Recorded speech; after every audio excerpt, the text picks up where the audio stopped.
ഗൂഗിളിൻ്റെ notebook LMൽ 2 amazing ആയിട്ടുള്ള features വന്നിട്ടുണ്ട്. ഇത്രയും സപ്പോർട്ടിങ് ഫോർമാറ്റ്സ് ഉണ്ട്. ഈ ഫോർമാറ്റിൽ എന്ത് കാര്യങ്ങൾ വേണമെങ്കിലും നിങ്ങൾക്ക് അപ്ലോഡ് ചെയ്യാം. പിന്നെ വന്നിരിക്കുന്ന 2 മെയിൻ ഫീച്ചേഴ്സാണ്. ഒന്ന് ഫ്ലാഷ് കാർഡ്സ് ക്രിയേറ്റ് ചെയ്യുന്നതും ക്വിസ് ക്രിയേറ്റ് ചെയ്യുന്നതും. ഈ ഐക്കൺ ക്ലിക്ക് ചെയ്തിട്ട് നിങ്ങൾക്ക് ഏത് ലാംഗ്വേജിലാണ് ഇൻഫോഗ്രാഫിക് ക്രിയേറ്റ് ചെയ്യേണ്ടതെന്നുള്ളത് ഇവിടുന്ന് ചൂസ് ചെയ്യുക.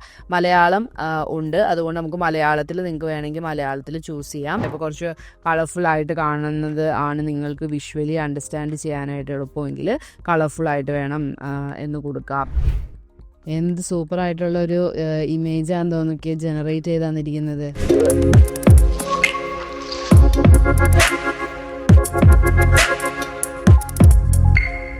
ഹായ് ഓൾ, ഞാൻ പണ്ട് സ്കൂളിൽ പഠിക്കുമ്പോഴേ ഈ ഹിസ്റ്ററി എന്ന് പറയുന്ന സബ്ജക്റ്റിൻ്റെ ഉള്ളിൽ ഒരുപാട് വർഷങ്ങൾ നമുക്ക് പഠിക്കാനുണ്ടാവാറില്ലേ. അത് ഓർത്ത് വെക്കുക എന്ന് പറയുന്നത് എനിക്ക് ഭയങ്കര പാടായിട്ടുള്ളൊരു കാര്യമായിരുന്നു. പ്രത്യേകിച്ച് ഇപ്പോൾ നമ്മുടെ ഇന്ത്യൻ ഇൻഡിപെൻഡൻസ് അങ്ങനെയുള്ള കുറേ ചാപ്റ്റേഴ്സിലൊക്കെ ഇമ്പോർട്ടൻ്റ് ആയിട്ടുള്ള ഒരുപാട് വർഷങ്ങളുണ്ടാവും. ആ വർഷങ്ങളിലൊക്കെ ഓരോ വർഷവും എന്താണ് സംഭവിച്ചത് എന്നുള്ളത് നമ്മൾ പഠിക്കണമായിരുന്നു. അത് വെച്ചിട്ട് നമുക്ക് ക്വസ്റ്റ്യൻസ് ഉണ്ടാവും, എസ്സേസ് എഴുതണം, അങ്ങനെ ഉണ്ടായിരുന്നല്ലോ. അപ്പം ഞാൻ പഠിച്ചുകൊണ്ടിരുന്നത് എങ്ങനെയാണെന്ന് വെച്ചിട്ടുണ്ടെങ്കിൽ ഒരു ബുക്കിൽ ടൈം ലൈൻ പോലെ ക്രിയേറ്റ് ചെയ്യുമായിരുന്നു.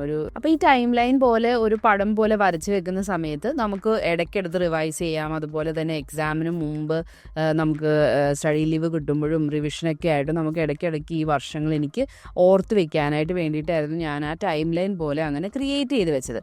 കാരണം എന്താണെന്ന് വെച്ചിട്ടുണ്ടെങ്കിൽ നമ്മുടെ ബ്രെയിനിന് ലെറ്റേഴ്സ് വായിച്ച് പഠിക്കുന്നതിനേക്കാളും വേഗത്തിൽ ഇമേജസ് കണ്ട് പഠിക്കാനായിട്ട് പറ്റും. ഞാൻ നിങ്ങളടുത്തൊരു ക്വസ്റ്റ്യൻ ചോദിക്കാം. അപ്പോൾ ഒരു 100 പേജുള്ള ഒരു നോവൽ വായിക്കുന്നതാണോ അതോ അതൊരു സിനിമയായിട്ട് കാണുന്നതാണോ നിങ്ങൾക്ക് പെട്ടെന്ന് ഓർമ്മ നിൽക്കുക? ഒരു 80% ആൾക്കാരുടെ ആൻസറും സിനിമ എന്നുള്ളതായിരിക്കും അല്ലേ. അതാണ് ഞാൻ പറഞ്ഞത്. നമ്മുടെ ബ്രെയിനിന് അക്ഷരങ്ങൾ അല്ലെങ്കിൽ അത് റീഡ് ചെയ്ത് വലിയ പാരഗ്രാഫ്സ് റീഡ് ചെയ്യുന്നതിലും വേഗത്തിൽ ഇമേജസ് കാര്യങ്ങൾ കണ്ടാൽ പെട്ടെന്ന് അത് മനസ്സിലാക്കാനായിട്ട് പറ്റും. ഗൂഗിളിൻ്റെ നോട്ട്ബുക്ക് LMൽ 2 അമേസിംഗ് ആയിട്ടുള്ള ഫീച്ചേഴ്സ് വന്നിട്ടുണ്ട്. ആ 2 ഫീച്ചേഴ്സ് വന്നതുകൊണ്ട് തന്നെ ഇനി ഞാൻ പണ്ടിരുന്ന ടൈം ലൈൻ ഉണ്ടാക്കിയതുപോലെയൊന്നും നിങ്ങൾ ഉണ്ടാക്കേണ്ട ആവശ്യമില്ല. നമ്മൾക്ക് ഈ 2 ഫീച്ചേഴ്സ് യൂസ് ചെയ്തിട്ട് അടിപൊളി ഇൻഫോഗ്രാഫിക്സും അതുപോലെ സ്ലൈഡ്സും ഒക്കെ നമുക്ക് ക്രിയേറ്റ് ചെയ്യാനായിട്ട് പറ്റും. ജെമിനി 3.0യുടെ ഭാഗമായിട്ട് ഗൂഗിൾ റിലീസ് ചെയ്തിട്ടുണ്ടായിരുന്ന ഇമേജ് ജനറേഷൻ മോഡലായിരുന്നു നാനോ ബനാന പ്രോ എന്നുള്ളത്. ജെമിനി 3.0 ഇമേജ് മോഡൽ എന്നും ഈ ഒരു മോഡലിന് പറയുന്നുണ്ടായിരുന്നു. അപ്പോൾ ഈ മോഡലാണ് ഈ 2 ഫീച്ചേഴ്സിനെ പവർ ചെയ്തിരിക്കുന്നത്. നാനോ ബനാന പ്രോ മോഡലിനെ കുറിച്ചുള്ള വീഡിയോ നമ്മൾ നമ്മുടെ ചാനൽ നേരത്തെ ഇട്ടിട്ടുണ്ട്. അപ്പോൾ അതിൻ്റെ ഉള്ളിൽ നമ്മൾ പറഞ്ഞിരുന്ന ഒരു മെയിൻ ഫീച്ചറാണ് നാനോ ബനാന പ്രോ മോഡലിൻ്റെ ടെക്സ്റ്റ് ജനറേഷൻ കേപ്പബിലിറ്റീസിനെ കുറിച്ച്. അപ്പോൾ അത്ര അമേസിംഗ് ആയിട്ടുള്ള ടെക്സ്റ്റ് ജനറേഷൻ കേപ്പബിലിറ്റീസ് ഉള്ളത് കൊണ്ട് തന്നെ ഇൻഫോഗ്രാഫിക്സും സ്ലൈഡ്സും ഒക്കെ ക്രിയേറ്റ് ചെയ്യുമ്പോഴത്തേക്കിനും നല്ല രീതിയിലുള്ള ഔട്ട്പുട്ടുകളാണ് നമുക്ക് ജനറേറ്റ് ചെയ്ത് കിട്ടുന്നത്. അപ്പോൾ നമുക്ക് എങ്ങനെയാണ് ഈ പുതിയ 2 ഫീച്ചേഴ്സ് യൂസ് ചെയ്തിട്ട് നിങ്ങൾക്ക് ഇൻഫോഗ്രാഫിക്സും സ്ലൈഡ്സും ഒക്കെ നോട്ട്ബുക്ക് LMൻ്റെ ഉള്ളിൽ ക്രിയേറ്റ് ചെയ്യാൻ പറ്റുന്നതെന്ന് നോക്കാം. അപ്പോൾ അതിനുവേണ്ടി നമ്മൾ ആദ്യം നോട്ട്ബുക്ക് LMലേക്ക് വരിക. നോട്ട്ബുക്ക് LMൻ്റെ വീഡിയോസ് നമ്മൾ നേരത്തെ ഇട്ടിട്ടുണ്ടായിരുന്നു, എങ്ങനെയാണ് യൂസ് ചെയ്യുന്നതെന്നൊക്കെ ഉള്ളത്. അപ്പോൾ അത് കണ്ടിട്ടില്ലെങ്കിൽ നിങ്ങൾ ആ വീഡിയോ ഒന്ന് കാണാം. കാരണം നിങ്ങൾ സ്റ്റുഡൻറ്റോ ജോലി ചെയ്യുന്നയാളോ ബിസിനസ് പേഴ്സണോ എന്തുമായിക്കോട്ടെ എല്ലാവർക്കും ഒരേപോലെ നല്ല രീതിയിൽ യൂസ് ചെയ്യാൻ പറ്റുന്ന ഒരു ടൂളാണ് ഗൂഗിളിൻ്റെ ഈ നോട്ട്ബുക്ക് LM എന്നുള്ളത്. ഓക്കെ, അപ്പോൾ നോട്ട്ബുക്ക് LMൽ വന്നിട്ട് എന്ത് ചെയ്യുക, നമുക്കിവിടെ ആഡ് സോഴ്സസ് ക്ലിക്ക് ചെയ്യുക. ആഡ് സോഴ്സ് ക്ലിക്ക് ചെയ്തിട്ട് ഇപ്പോൾ നമ്മുടെ അടുത്തൊരു ടെക്സ്റ്റ് ബുക്ക് ഉണ്ടെങ്കിൽ, ഞാനിവിടെ ഇപ്പോൾ ഈ SCERTയുടെ കേരള സ്റ്റേറ്റ് സിലബസിൻ്റെ 10th സ്റ്റാൻഡേർഡിലെ ടെക്സ്റ്റ് ബുക്കാണ് ഞാനിപ്പോൾ ഇവിടെ അപ്ലോഡ് ചെയ്ത് കൊടുക്കുന്നത്. ഓക്കെ, ഇപ്പോൾ നിങ്ങളെടുത്ത് നിങ്ങളുടെ ടെക്സ്റ്റ് ബുക്കിൻ്റെ പിക്ചേഴ്സ് അല്ലെങ്കിൽ ടീച്ചേഴ്സ് തന്ന നോട്ട്സ് അങ്ങനെ എന്ത് കാര്യങ്ങളുണ്ടെങ്കിലും അല്ലെങ്കിൽ നിങ്ങൾ ഇൻ്റർനെറ്റ് യൂസ് ചെയ്ത് റിസർച്ച് ചെയ്ത സോഴ്സസ് ഉണ്ടെങ്കിൽ എന്ത് ചെയ്യാം, വെബ് സോഴ്സസ് ആ ലിങ്കായിട്ട് നിങ്ങൾക്ക് ആഡ് ചെയ്യാം. ഇപ്പോൾ യൂട്യൂബിൽ എന്തെങ്കിലും വീഡിയോ കണ്ടൻറ് ഉണ്ടെങ്കിൽ അത് ആഡ് ചെയ്യാം. അങ്ങനെ എല്ലാ കാര്യങ്ങളും നിങ്ങൾക്ക് ആഡ് ചെയ്യാം. ഇപ്പോൾ ആഡ് സോഴ്സ് നിങ്ങൾ ക്ലിക്ക് ചെയ്യുന്ന സമയത്ത് ഇവിടെ നമുക്ക് ഇപ്പോൾ ഞാൻ PDF ഫയൽ അപ്ലോഡ് ചെയ്തുകൊണ്ട് അതാണ് ഇവിടെ ഉള്ളത്. ഇത്രയും സപ്പോർട്ടിങ് ഫോർമാറ്റ്സ് ഉണ്ട്. ഈ ഫോർമാറ്റിൽ എന്ത് കാര്യങ്ങൾ വേണമെങ്കിലും നിങ്ങൾക്ക് അപ്ലോഡ് ചെയ്യാം. ഇമേജുകളും ഒക്കെ നമുക്ക് ആഡ് ചെയ്യാനായിട്ട് പറ്റും. ഇനി എന്തെങ്കിലും ഡ്രൈവിലാണ് നമ്മുടെ എന്തെങ്കിലും നോട്ട്സോ കാര്യങ്ങളോ ഒക്കെ ഉണ്ടെങ്കിൽ അത് കൊടുക്കാം. വെബ്സൈറ്റ് ലിങ്ക് കൊടുക്കാം, യൂട്യൂബ് വീഡിയോ ലിങ്ക് കൊടുക്കാം. ജസ്റ്റ് എന്തെങ്കിലും കോപ്പി പേസ്റ്റ് ചെയ്തിരിക്കുന്ന ടെക്സ്റ്റ് ആണെങ്കിൽ അതും നമുക്ക് ആഡ് ചെയ്യാനായിട്ട് പറ്റും. അപ്പോൾ ഇത്രയും ഇവിടെ നമ്മൾ ആഡ് ചെയ്തു. നേരത്തെ ഓൾറെഡി ഉണ്ടായിരുന്ന ഫീച്ചേഴ്സാണ് ഓഡിയോ ഓവർവ്യൂവും വീഡിയോ ഓവർവ്യൂവും മൈൻഡ് മാപ്പ് ക്രിയേറ്റ് ചെയ്യുന്നതും അതുപോലെ റിപ്പോർട്ട്സ് ക്രിയേറ്റ് ചെയ്യുന്നത്. പിന്നെ വന്നിരിക്കുന്ന 2 മെയിൻ ഫീച്ചേഴ്സാണ്. ഒന്ന് ഫ്ലാഷ് കാർഡ്സ് ക്രിയേറ്റ് ചെയ്യുന്നതും ക്വിസ് ക്രിയേറ്റ് ചെയ്യുന്നതും. അപ്പം നിങ്ങൾക്ക് സെൽഫ് ലേൺ ചെയ്യേണ്ട ഒരാളൊക്കെ ആണെങ്കിൽ ഇപ്പോൾ ഇതിൻ്റെ ബന്ധപ്പെട്ട് നിങ്ങൾക്ക് കുറേ ക്വസ്റ്റ്യൻസ്, എന്താ പറയുക, മൾട്ടിപ്പിൾ ചോയ്സ് ക്വസ്റ്റ്യൻസ് പോലത്തെ കാര്യങ്ങൾ, ക്വിസ്സൊക്കെ നമുക്ക് തന്നെ നമ്മൾ ഇവാലുവേറ്റ് ചെയ്യണമല്ലോ.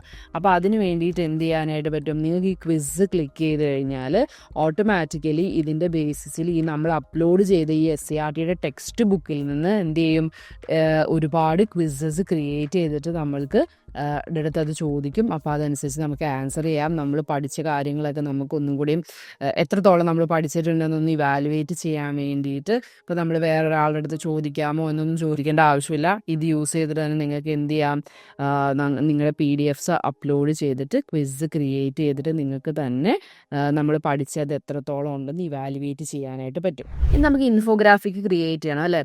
ഈ ടെക്സ്റ്റ് ബുക്കിലുള്ള പോർഷനാണ് ഇൻഡിപെൻഡൻസിനെ കുറിച്ചുള്ള ഒരു ചാപ്റ്റർ ഇതിൻ്റെ ഉള്ളിലുണ്ട്. അപ്പോൾ അതിന് വേണ്ടി എന്ത് ചെയ്യുക, നിങ്ങൾ ഈ ഇൻഫോഗ്രാഫിക്കിൻ്റെ ഇവിടെ ഈ ഒരു എഡിറ്റ് എന്ന് പറയുന്ന ഒരു പെൻസിലിൻ്റെ ഒരു ഐക്കൺ കാണും. ഈ ഐക്കൺ ക്ലിക്ക് ചെയ്യുക. ഈ ഐക്കൺ ക്ലിക്ക് ചെയ്തിട്ട് നിങ്ങൾക്ക് ഏത് ലാംഗ്വേജിലാണ് ഇൻഫോഗ്രാഫിക് ക്രിയേറ്റ് ചെയ്യേണ്ടതെന്നുള്ളത് ഇവിടെ നിന്ന് ചൂസ് ചെയ്യുക. മലയാളം ഉണ്ട്, അതുകൊണ്ട് നമുക്ക് മലയാളത്തിൽ നിങ്ങൾക്ക് വേണമെങ്കിൽ മലയാളത്തിൽ ചൂസ് ചെയ്യാം. ഇംഗ്ലീഷോ മറ്റേത് ലാംഗ്വേജ്, ഇതിൽ സപ്പോർട്ടഡ് ആയിട്ടുള്ള ഏത് ലാംഗ്വേജ് നിങ്ങൾ ചൂസ് ചെയ്താലും അതിൽ നമുക്ക് എന്ത് ചെയ്യും, ഇൻഫോഗ്രാഫിക് ക്രിയേറ്റ് ചെയ്ത് തരും. ഇപ്പം നമുക്ക് തൽക്കാലം മലയാളം എന്ന് ഞാൻ കൊടുക്കുകയാണ്. എങ്ങനെയാണ് നമുക്ക് ഔട്ട്പുട്ട് ജനറേറ്റ് ചെയ്യുന്നതെന്ന് നോക്കാം. ഈ നമുക്ക് ക്രിയേറ്റ് ചെയ്യേണ്ട ഇൻഫോഗ്രാഫിക്ക് പല രീതിയിൽ ക്രിയേറ്റ് ചെയ്യാം അല്ലെ. ലാൻഡ്സ്കേപ്പിൽ ക്രിയേറ്റ് ചെയ്യാം, പോർട്രേറ്റ് ആയിട്ട് നമുക്ക് നീളത്തിൽ ക്രിയേറ്റ് ചെയ്യാം, സ്ക്വയർ ആയിട്ട് ക്രിയേറ്റ് ചെയ്യാം. എനിക്ക് ക്രിയേറ്റ് ചെയ്യേണ്ടത് ഒരു ടൈം ലൈൻ ആയതുകൊണ്ട് തന്നെ ഞാൻ ഇങ്ങനെ ലാൻഡ്സ്കേപ്പ് രീതിയിലാണ് ടൈം ലൈൻ വേണ്ടത്. അതുകൊണ്ട് ഞാൻ ലാൻഡ്സ്കേപ്പ് എന്ന് ചൂസ് ചെയ്യാണ്. ഇനി എത്രത്തോളം ഡീറ്റെയിൽഡ് ആയിട്ട് നമ്മുടെ ഇൻഫോഗ്രാഫിക്കിൻ്റെ ഉള്ളിൽ കാര്യങ്ങൾ വേണം എന്നുള്ളതാണ് നമ്മൾ ലെവൽ ഓഫ് ഡീറ്റെയിലിൻ്റെ ഉള്ളിൽ മെൻഷൻ ചെയ്ത് കൊടുക്കേണ്ടത്. കൺസൈസ് വളരെ ചുരുക്കി മതിയെങ്കിൽ കൺസൈസ് നിങ്ങൾ ചൂസ് ചെയ്യുക. ഒരു സ്റ്റാൻഡേർഡ് ഫോർമാറ്റിലാണെങ്കിൽ സ്റ്റാൻഡേർഡ് ചൂസ് ചെയ്യുക. ഒരുപാട് ഡീറ്റെയിൽഡ് ആയിട്ട് ഇലാബറേറ്റ് ചെയ്തിട്ടാണ് നിങ്ങളുടെ ഇൻഫോഗ്രാഫിക്സ് വേണ്ടെങ്കിൽ ഡീറ്റെയിൽഡ് എന്ന് ചൂസ് ചെയ്യുക. എന്നിട്ട് എന്താണ് ഇൻഫോഗ്രാഫിക്ക് ക്രിയേറ്റ് ചെയ്യേണ്ടത് എന്നുള്ളത് ഇവിടെ പ്രോംപ്റ്റ് കൊടുക്കുക. ഞാനിവിടെ കൊടുത്തിരിക്കുന്നത് create a vertical timeline of the Indian freedom struggle from 1857 to 1947. Highlight key dates and events. Use a colourful illustrative style suitable for student. അപ്പോൾ നിങ്ങൾക്ക് ഏത് തരത്തിലാണ് വേണ്ടത് എന്നുള്ളത് നിങ്ങളിവിടെ മെൻഷൻ ചെയ്ത് കൊടുക്കുക കേട്ടോ. ഇപ്പോൾ കുറച്ച് കളർഫുള്ളായിട്ട് കാണുന്നത് ആണ് നിങ്ങൾക്ക് വിഷ്വലി അണ്ടർസ്റ്റാൻഡ് ചെയ്യാനായിട്ട് എളുപ്പമെങ്കിൽ കളർഫുള്ളായിട്ട് വേണം എന്ന് കൊടുക്കാം. അല്ലെങ്കിൽ കുറച്ച് വളരെ ബ്ലാക്ക് ആൻഡ് വൈറ്റ് മോഡൽ മതി, അല്ലെങ്കിൽ ഒരു ഹാൻഡ് റിട്ടൺ ഫോർമാറ്റിൽ അങ്ങനെ എഴുതിയതുപോലെയാണ് നിങ്ങൾക്ക് അത് ഇൻഫോഗ്രാഫിക്ക് വേണമെങ്കിൽ അതൊക്കെ നിങ്ങൾ ഇവിടെ describe the infographic you want to create എന്ന് പറയുന്ന ഈ ഒരു ബോക്സിൻ്റെ ഉള്ളിൽ നിങ്ങൾക്ക് അതെല്ലാം മെൻഷൻ ചെയ്ത് കൊടുക്കാനായിട്ട് പറ്റും. എന്നിട്ട് എന്ത് ചെയ്യുക, ജനറേറ്റ് എന്ന് പറയുന്ന ഈ ബട്ടൺ ക്ലിക്ക് ചെയ്യുക. അപ്പോൾ നമ്മുടെ ഇൻഫോഗ്രാഫിക് ഇവിടെ ക്രിയേറ്റ് ചെയ്യാനായിട്ട് തുടങ്ങിയിട്ടുണ്ട്. ഇത് ക്രിയേറ്റ് ചെയ്ത് കഴിയുന്നതിന് വരെ നമുക്കത് വെയിറ്റ് ചെയ്യാം. എന്നിട്ട് എങ്ങനെയാണ് നമ്മുടെ ഇൻഫോഗ്രാഫിക്കിൻ്റെ ഔട്ട്പുട്ട് വന്ന് നമുക്ക് ചെക്ക് ചെയ്യാം. അപ്പോൾ നമ്മുടെ ഇൻഫോഗ്രാഫിക്സ് ഇവിടെ റെഡി ആയിട്ടുണ്ട്. നമുക്കിതൊന്ന് ഓപ്പൺ ചെയ്ത് നോക്കാം. എന്ത് സൂപ്പറായിട്ടുള്ളൊരു ഇമേജാന്ന് തോന്നിക്ക് ജനറേറ്റ് ചെയ്ത് തന്നിരിക്കുന്നത്. അതുപോലെ മലയാളം ടെക്സ്റ്റുകൾ വളരെ നന്നായിട്ട് ജനറേറ്റ് ചെയ്ത് തന്നിട്ടുണ്ട്. നിങ്ങൾ മലയാളത്തിൽ ജനറേറ്റ് ചെയ്യണമെന്നില്ല. നമ്മൾ മലയാളം ലാംഗ്വേജ് ഇൻഫോഗ്രാഫിക്സ് ക്രിയേറ്റ് ചെയ്യുന്നിടത്ത് ചൂസ് ചെയ്ത് കൊടുത്തുകൊണ്ടാണ്. ഇംഗ്ലീഷിലാണ് വേണ്ടതെങ്കിൽ ഇംഗ്ലീഷിൽ കൊടുക്കുക കേട്ടോ. ഇപ്പോൾ അതിന് ഓരോ പിക്ചോറിക്കൽ റെപ്രസെൻറ്റേഷൻ തന്നിട്ടുണ്ട്. അപ്പോൾ ഇതൊന്ന് എടുത്ത് ഡൗൺലോഡ് ചെയ്ത് ഫോണിൽ സേവ് ചെയ്ത് വെച്ച് നിങ്ങൾക്ക് ഇടയ്ക്ക് നോക്കാം, ഇല്ലെങ്കിൽ പ്രിൻ്റ് എടുത്ത് വയ്ക്കാം നിങ്ങൾക്ക്. അങ്ങനെയൊക്കെ എടുത്ത് വെച്ച് കഴിയുമ്പോൾ എന്താണ്, നമ്മൾക്ക് ഈസി ആയിട്ട് അത് അണ്ടർസ്റ്റാൻഡ് ചെയ്യാനും ഓർത്തിരിക്കാനും പഠിക്കാനും ഒക്കെ നമ്മളെ നല്ല രീതിയിൽ ഹെൽപ്പ് ചെയ്യും. ഇനി അടുത്തൊരു യൂസ് കേസ് നമുക്ക് നോക്കാം. ഇനി നമുക്ക് പുതിയൊരു നോട്ട്ബുക്ക് ക്രിയേറ്റ് ചെയ്യാം. ഇതിൻ്റെ ഉള്ളിൽ എങ്ങനെയാണ് ഗൂഗിൾ ത്രൂ സെർച്ച് ചെയ്തിട്ട് നമ്മൾക്ക് ആ റിസോഴ്സ് വെച്ചിട്ട് നിങ്ങൾക്ക് ചെയ്യാൻ പറ്റുന്നതെന്ന് നോക്കാം. അപ്പോൾ ഡിസ്കവർ റിസോഴ്സസ് എന്ന് പറയുന്ന ഈ ഒരു ബട്ടൺ നിങ്ങൾ ക്ലിക്ക് ചെയ്ത് കഴിയുമ്പോൾ ഇവിടെ നമുക്ക് ഒരു സെർച്ച് ചെയ്യാനായിട്ടുള്ളൊരു ഇത് വരും. ഇപ്പോൾ ഞാനിവിടെ കൊടുക്കുന്നത് LLMs കുറിച്ച് ഫൈൻഡ് ചെയ്യാനായിട്ടാണ്. ഓക്കെ, അപ്പോൾ LLMs കുറിച്ച് എന്ത് ചെയ്യും, ഇത് വെബ് സെർച്ച് ചെയ്യും. എങ്ങനെയാണ് സെർച്ച് ചെയ്യേണ്ടതെന്നാണ് നമ്മളിവിടെ ഫാസ്റ്റ് റിസർച്ച് ആണോ ഡീപ്പ് റിസർച്ച് ആണോ എന്നുള്ളത് കൊടുക്കുക. ഞാൻ അവിടെ ഫാസ്റ്റ് റിസർച്ച് എന്ന് കൊടുത്തിട്ടുണ്ട്. അപ്പോൾ എന്ത് ചെയ്യും, വെബിൽ പോയി LLMs കുറിച്ച് സെർച്ച് ചെയ്തിട്ട് റെലവൻ്റ് ആയിട്ടുള്ള കുറേ റിസോഴ്സസ് നമുക്ക് തരും. കുറച്ചും കൂടി സ്പെസിഫിക് ആയിട്ട് നിങ്ങൾക്കൊരു റിക്വയർമെൻറ്റ് എന്തിനെക്കുറിച്ചെങ്കിലും ആണ് പഠിക്കേണ്ടതെങ്കിൽ അത് നിങ്ങൾക്ക് സ്പെസിഫിക് ആയിട്ട് അതൊന്നും കൂടി മെൻഷൻ ചെയ്യാം. ഞാനിപ്പോൾ വളരെ ജനറിക് ആയിട്ട് LLM എന്നാണ് നമ്മളിവിടെ കൊടുത്തിരിക്കുന്നത്. ഓക്കെ, അപ്പോൾ ഇത് നോക്കിയാൽ ഇവിടെ നമുക്ക് കുറേ റിസോഴ്സസിൽ നിന്നും LLMകളെ കുറിച്ചുള്ളത് നോക്കിയിട്ട് കൊണ്ട് തന്നിട്ടുണ്ട്. അപ്പോൾ ഇതിൻ്റെ ഉള്ളിൽ ഏതാണോ നിങ്ങൾക്ക് വേണ്ടത് നിങ്ങൾക്ക് ഇത് ഓപ്പൺ ചെയ്ത് നോക്കാം. ഈ ഒരു ആരോ ക്ലിക്ക് ചെയ്താൽ ആ ഒരു റിസോഴ്സിലേക്ക് പോകും. എന്നിട്ട് അതിൻ്റെ ഡീറ്റെയിൽസ് നോക്കാം. അപ്പോൾ ഏതെങ്കിലും റിസോഴ്സിനെ നിങ്ങൾക്ക് എക്സ്ക്ലൂഡ് ചെയ്യണം, അത് റിലവൻ്റ് അല്ല, അതിൻ്റെ ഉള്ളിൽ കറക്റ്റായിട്ടുള്ള ഇൻഫർമേഷൻ അല്ല എന്ന് നിങ്ങൾക്ക് തോന്നുന്നുണ്ടെങ്കിൽ അതിനെ നിങ്ങൾക്ക് അൺചെക്ക് ചെയ്യാം. അപ്പോൾ ആ റിസോഴ്സ് ഇമ്പോർട്ട് ആവില്ല. അപ്പോൾ ഞാൻ ഇതിപ്പോൾ അൺചെക്ക് ചെയ്തിട്ട് ഇമ്പോർട്ട് കൊടുക്കുകയാണ്. അപ്പോൾ ബാക്കി നമ്മൾ ചെക്ക് ചെയ്തിരിക്കുന്ന എല്ലാ റിസോഴ്സസും ഇവിടെ ഇമ്പോർട്ട് ആവും. അപ്പോൾ ഈ ഒരു പുതിയൊരു നോട്ട്ബുക്ക് ഇവിടെ ക്രിയേറ്റ് ചെയ്തു. ഇപ്പം നിങ്ങൾ കോളേജിൽ പഠിക്കുന്ന സ്റ്റുഡൻസ് ആണെങ്കിൽ അല്ലെങ്കിൽ നമ്മൾക്ക് എന്തെങ്കിലും ഒരു പ്രസൻറ്റേഷൻ ഉണ്ടെന്ന് വിചാരിക്കുക. നമ്മൾ കോളേജിൽ പഠിക്കുമ്പോൾ നമുക്ക് സെമിനാറുകൾ ഉണ്ടാവുമല്ലോ, അപ്പോൾ നമുക്ക് പ്രസൻറ്റേഷൻസ് ക്രിയേറ്റ് ചെയ്യണം.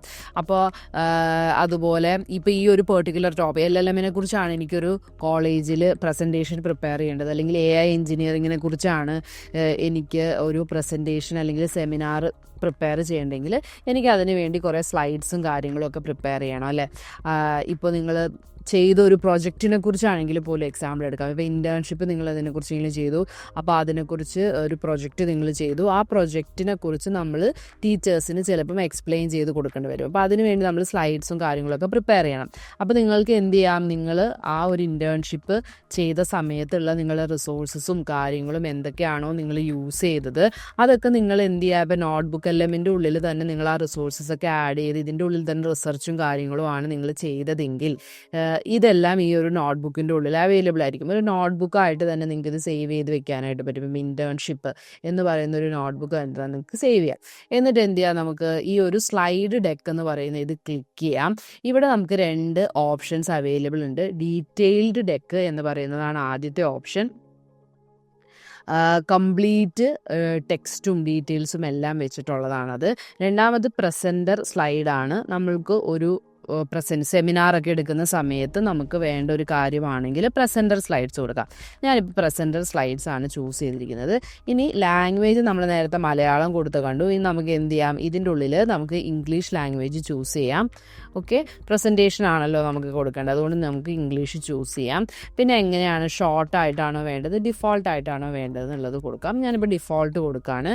ഇത് നമ്മളിവിടെ എന്തിനെക്കുറിച്ചാണ് നമ്മൾ പ്രസൻറ്റേഷൻ പ്രിപ്പയർ ചെയ്യേണ്ടത് എന്ന് നോട്ട്ബുക്ക് LLMന് പറഞ്ഞു കൊടുക്കാം.